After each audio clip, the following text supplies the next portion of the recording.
Good evening. I'm Evelyn. I am an alcoholic. I'm grateful to be here tonight. To be honest, I tried to get out of it because I was scheduled to come on the 23rd, and I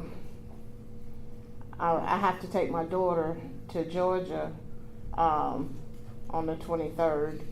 So I asked someone to switch with me, and they had to check out different things. So I ended up calling Miss Ruth back, and she got Ryan to switch with me. So if you were anticipating Ryan tonight, I am sorry to disappoint you.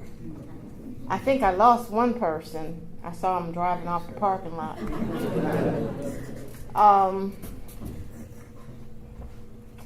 My AA anniversary is April 21st, 1994. I have not had a reason to pick up a drink or a drug since that date. I remember my last drunk, which was in Raleigh, North Carolina. They say to tell what it was like then and what it's like now. Well, first of all, is there any way we could adjust the air? Maybe it's a little warm, but if not, I'll deal with it if I take this jacket off. But anyhow,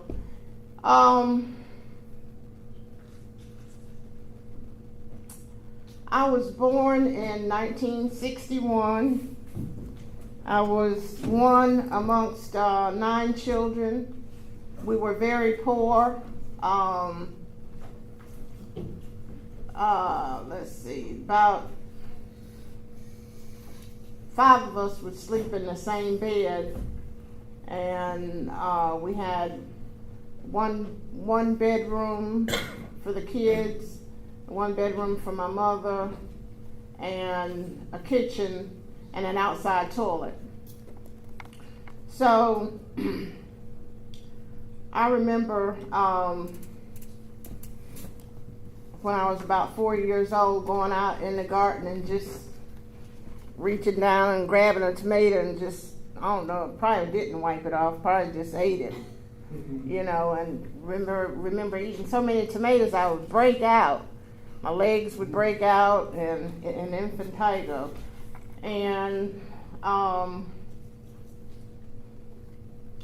so, and then another thing that I remember, I don't think my mom was feeling too well, and I remember going in the kitchen getting her some hot soup, and there was a fan. I tripped over the fan and got burnt with that hot soup on my arm. And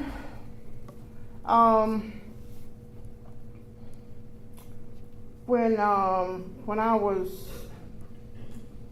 4, getting ready to turn 5, I went to my stepmother's house. And can you guys hear me in the back okay? Is this thing on? Yep, it's on. Okay, great. So I went to my stepmother's house and lost the number maybe. And my stepmom, there was 3 bedrooms there, 3 bedrooms, a living room, kitchen, inside toilet. Had 3 cabins lined up in the backyard, another building, 2 buildings on the side, and so this was my stepmother's house. And my stepmother and my biological father, he and my stepmother were separated. He lived out in Chapeltown. And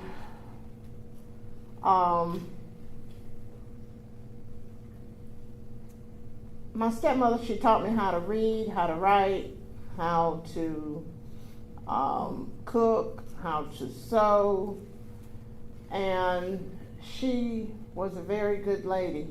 She bought me the best of clothing, and she made me go to church every Sunday. The only thing wrong with the environment was she sold liquor illegally in the back of the house. And so as a child, I got a chance to see alcoholism. I got a chance to see the drinking environment. I got to see people come there and get intoxicated.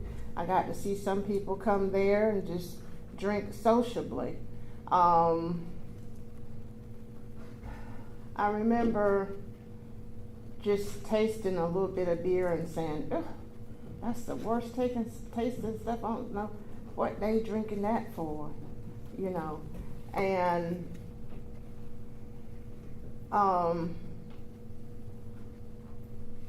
my childhood was not the best, and I know it wasn't the worst neither. I feel like I should have been watched more closely than I was watched, but I don't blame anybody, because I believe that my mom, and I know my mom did the best that she could, and I know my stepmother did the best she could. So I stayed with my stepmother until I completed the 6th grade, and my real mother, she went up north when I was 7 years old. My real father died when I was about 6 years old, so I had a lot of separation issues and abandonment issues.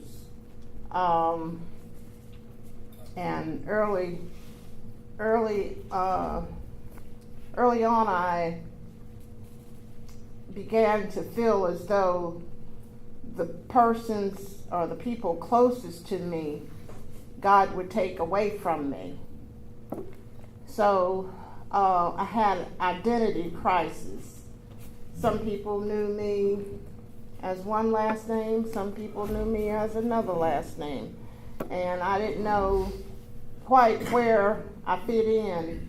But as I grew older, I came to the conclusion, it's not, your last name is not so important. It's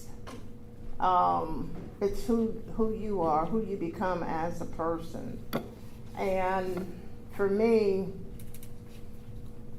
I began to believe that I no longer had my biological father, but I had my higher power, which is God. So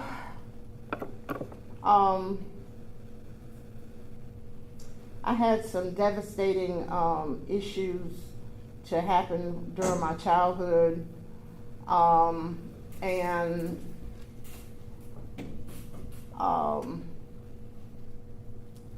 I went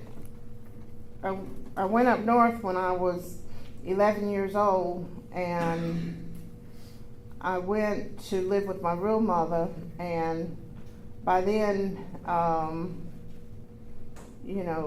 she had was doing much better. She was doing much better financially, and she was able to put us in a nice home, and I went up there, and I was able to. She told me I could study Jehovah's Witness with her, or I could go around the corner to a Baptist church. I studied with her with the Jehovah's Witness for a little while, and then I joined the Baptist church. And I sang on the choir at church. I taught Sunday school. I went to Baptist conventions and was very active from 7th through 12th grade with the church. And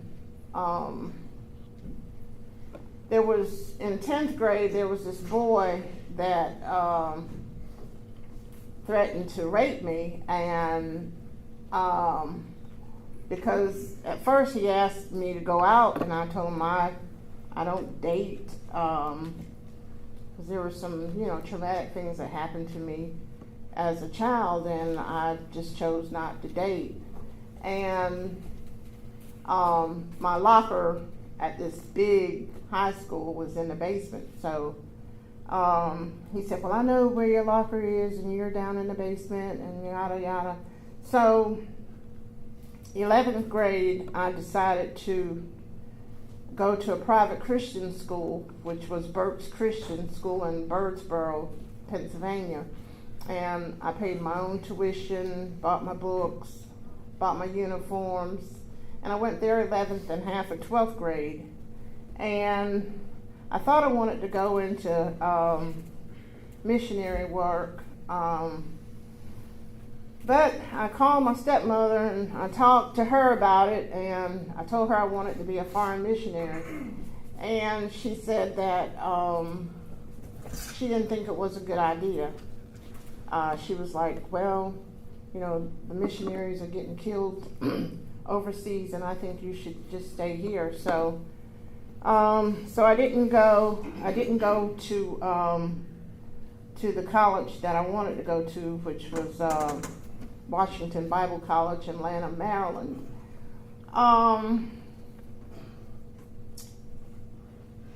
So instead, I went into the Army. Total opposite. Just like the alcoholic, the addict, we go from one extreme to the other. So I don't think my mother really wanted me to go into the Army neither, but I told her that either she signed for me to go into the Army, I was 17, a rebellious 17-year-old, or I was going to move out and get my own apartment. So I had asked around looking to get my own apartment because I was working, and most places don't rent to 17-year-olds. You have to be 18. I didn't know that, but I found out. So anyway, I went into the Army when I was 17. I dropped out of school when I was 17.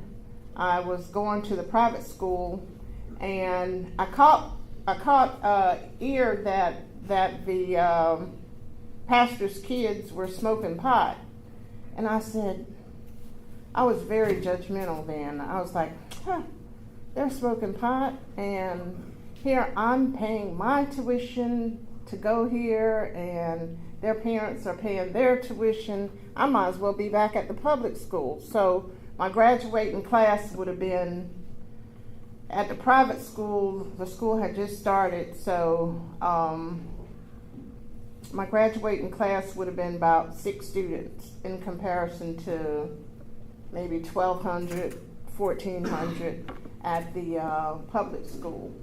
So I went back to the public school thinking I could adjust, but I couldn't adjust. So that's when my mother signed for me to go into the Army. So I went into the Army. When I came home, I ended up marrying someone that was 15 years my senior, and we had a rocky marriage, and out of the marriage, I was blessed with 3 beautiful children. My children are 36, 38, and 39. So my first husband is the one that introduced me to Alcoholics Anonymous about 40 years ago. and he was in recovery. And we stayed married for 4.5 years, and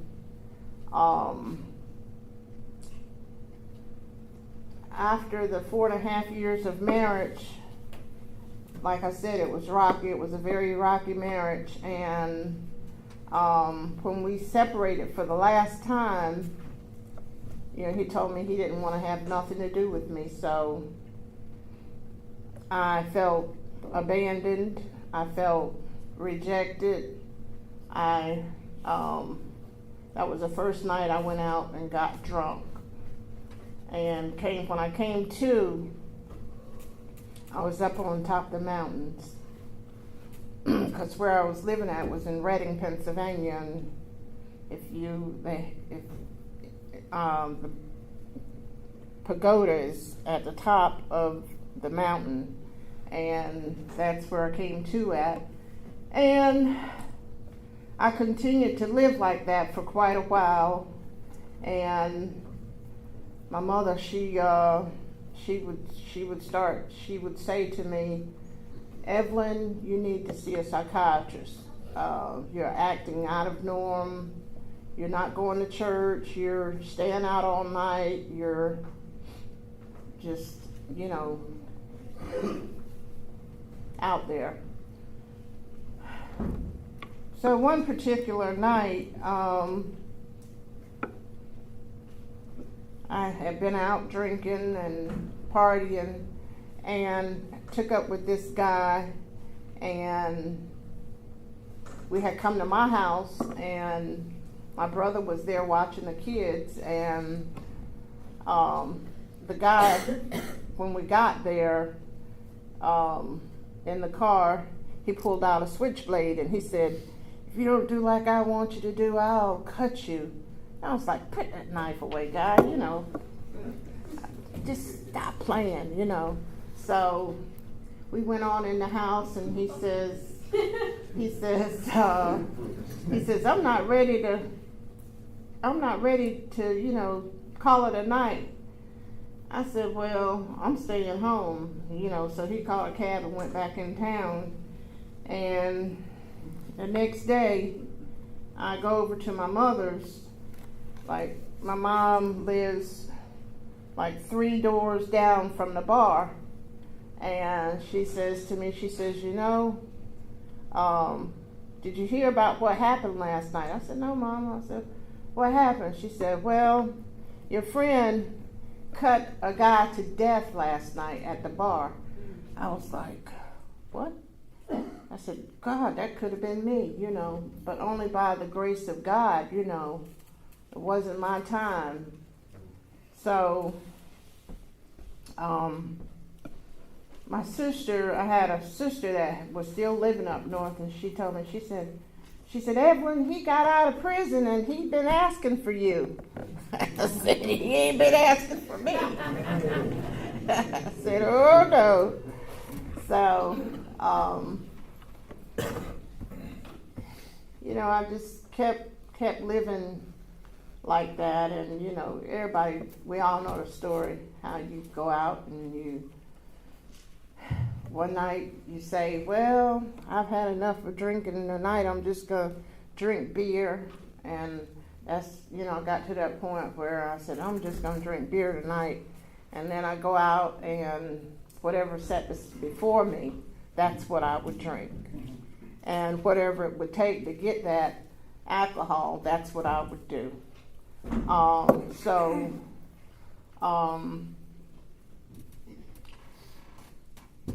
I just finally came to the conclusion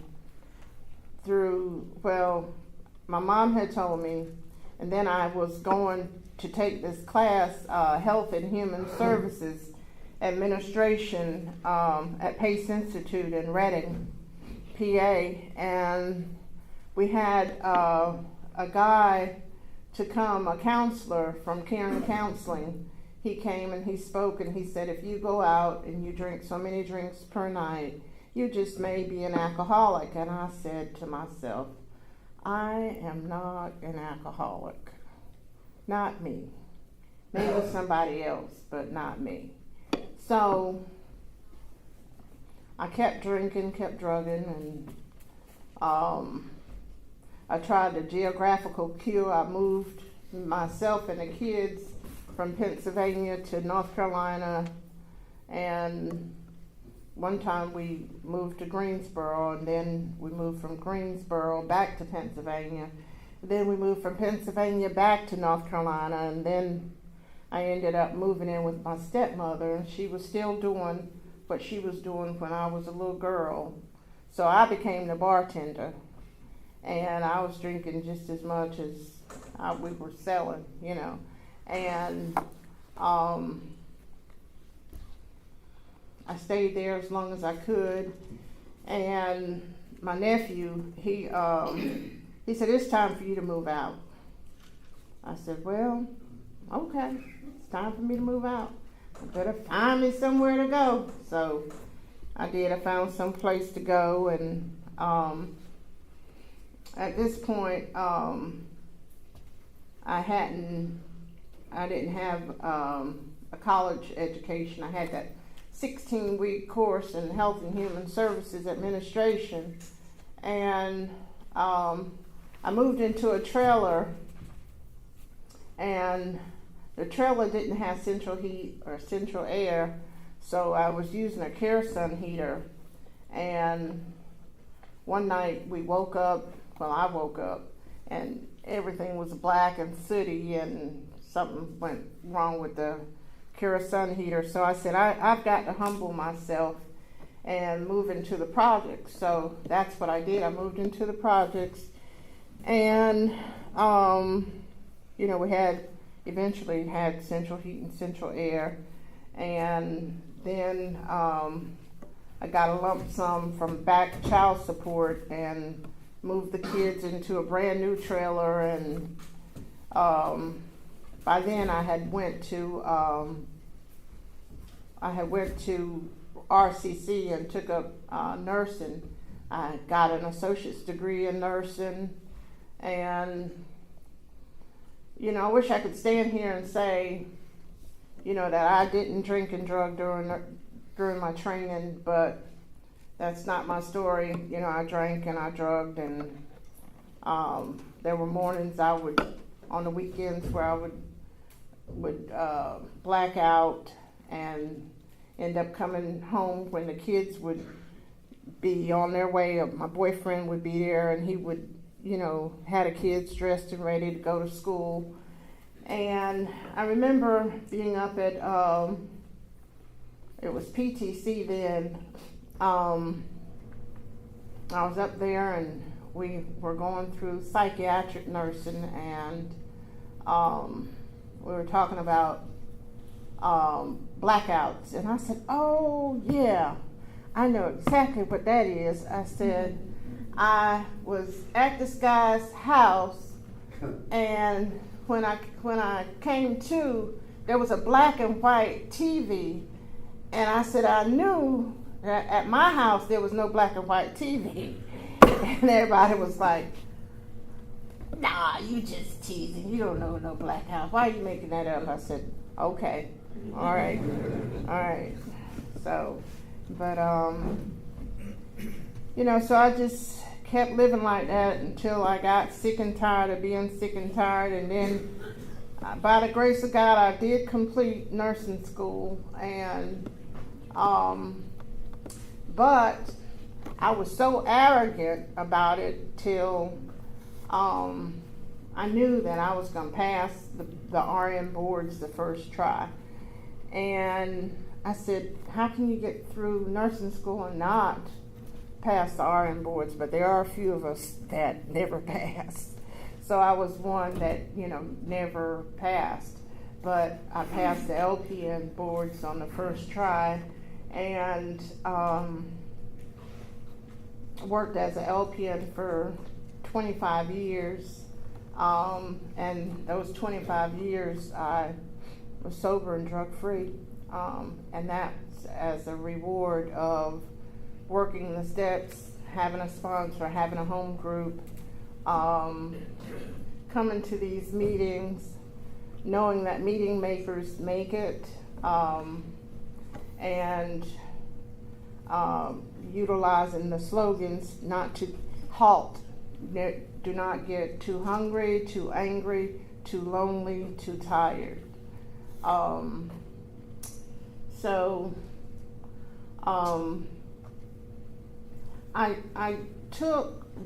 retook the RN board several times, and each time I did not pass. And the last time that I took the RN boards was up in Raleigh, and the day I got there on the grounds to take the boards, I got a phone call, and the nephew that had told me that I needed to move out of my stepmother's house, he had been in a fatal car wreck in Charlotte. Someone was texting and driving, and he was killed head on. So I said, well, I have a choice. I can go in here and try this thing one more time, or I can see if I can just reschedule it. But I went on in there and I took the exam in spite of the circumstances. And again, I did not pass, but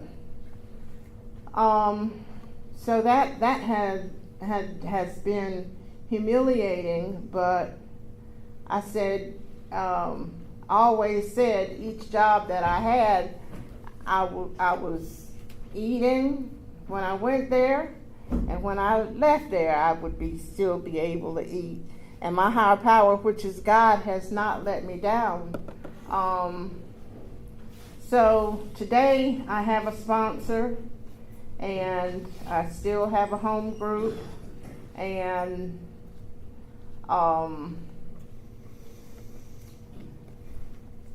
I go to as many meetings as I can. I love coming up here on Saturdays to the meetings, to the ladies' meeting, and then staying for the noon meeting. I know one thing they tell you when you first come into AA is, don't come in here thinking you're gonna get your husband or your wife back, or just because you're here you're gonna get a good job or anything like that. I know when I first came in, I was separated. When I finally grasped the program, I was separated from my first husband, and then it took 13 years to get legally divorced from him, because it was always minor technicalities or whatever. So then when I did marry the second time, I ended up marrying somebody else's husband. He was legally married. He was legally married, and we had got married on Valentine's Day, February 14th in Bennettsville. So when we got back home from getting married, about 2 to 3 weeks, he got papers from the sheriff department to go to Rockingham, and we get over there and they say, "Sir, you are still legally married, and you've married someone else. That's against the law." So when we got downstairs and got in the car, I just laughed. He was like, "What are you laughing at?" I said, "I waited 13 years to marry somebody else's husband, And so he ended up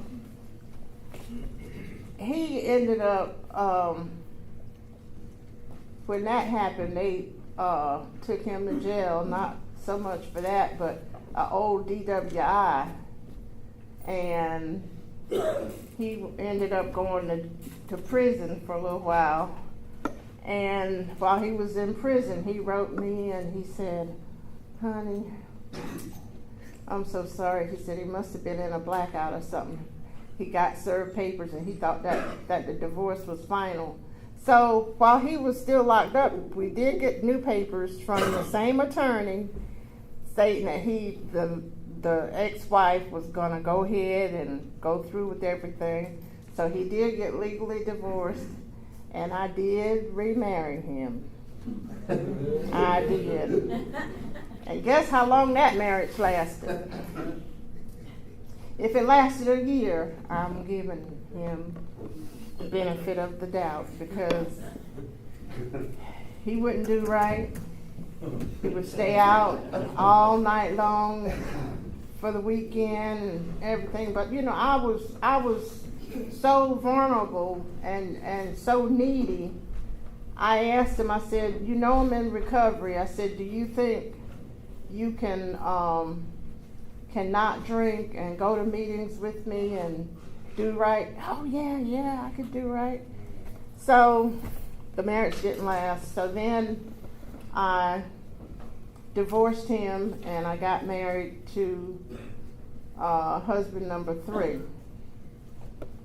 My first 2 husbands are deceased. The first one, the doctor told him if he ever drank again, it was going to kill him. It took 13 years of him drinking for it to kill him. So the second one, he died of cancer. So now, my third husband, I